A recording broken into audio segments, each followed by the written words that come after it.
ప్రకాశం జిల్లా దొనకొండ మండలంలోని రైతన్నల కష్టాలు అన్ని ఇన్ని కావు.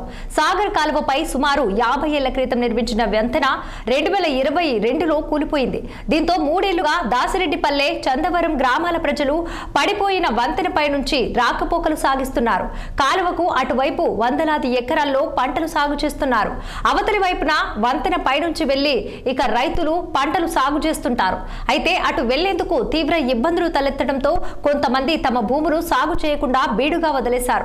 మరికొందరు విధి లేక అదే వారధిపై ప్రత్యామ్నాయ ఏర్పాట్లతో రాకపోకలు సాగిస్తున్నారు.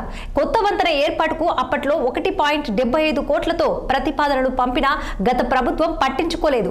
ఇప్పటికైనా కూటమి సర్కారైనా తమ కష్టాలు తీర్చాలని ఆ ప్రాంత వాసులు కోరుతున్నారు. దొనకొండ మండలము, ప్రకాశం జిల్లా, చందవరం పంచాయతీ. ఈ సుమారు ఇది 50 సంవత్సరాలైంది ఈ బ్రిడ్జి కట్టి. 50 సంవత్సరాల లోపు ఇక్కడ ఈ పొలాలు కానీ మంచి కానీ చెప్పడం కానీ కనీసం ఒక 1200-1300 ఎకరా ఉంది. దీన్ని ఏ నాయకుడు కూడా తలుచుకోలేదు. ఇప్పుడైనా సరే మాకు ఈ బ్రిడ్జిని మాకు ఈ వచ్చిన ప్రభుత్వం అయినా మాకు పనిచేసి ఈ మాకు జనాలు ఇద్దరు కూడా పడిపోయారు దీంట్లో. ఏది బ్రిడ్జి దీంట్లో కూడా కాలువ కూడా పడిపోయారు. మాకు మా మీద దయ ఉంచి ఇప్పటికైనా ఈ బ్రిడ్జిని మాకు చెయ్యాలా. చేయకపోతే ఇబ్బంది పడుతున్నాము. పడిపోయి 5 సంవత్సరాలు అయింది. ఏ నాయకుడు కూడా తలుచుకోలే. ఏ నాయకుడు తలుచుకోవాలి, ఏ రాజకీయ నాయకుడు తలుచుకోలే. ఇంతమంది కూడా ఇది కూడా అక్కడ కూడా చాలా మంది వచ్చారు, వేశారు కూడా. దొనకొండ కూడా వచ్చారు, అందరూ వచ్చిండ్రు. వచ్చిన కానీ దీన్ని తలుచుకోవడం వల్ల ఇట్లా పోవాలంటే ఇబ్బంది అవుతుంది. దీంట్లో ఇద్దరు కూడా మనుషులు కూడా పడిపోయారు. దీంట్లో గొర్రెలకు ఇబ్బంది, గొడ్లకు ఇబ్బంది. అటు పోవాలంటే 10 కిలోమీటర్లు పోయి రావాలి. మాకు ఇబ్బంది కాబట్టి ఇప్పుడు ఈ ప్రభుత్వం అయినా మాకు చేసి మాకు ఈ బ్రిడ్జిని మాకు శాంతం చేసి మా మీద దయించి చెయ్యాలా. లేకపోతే దీని గురించి చాలా నష్టమైపోతున్నాం మేము. ఇద్దరు కూడా మనుషులు కూడా పడిపోయారు. ఒక ఆడకూతురు పడిపోయింది, మొగడు పడిపోయింది.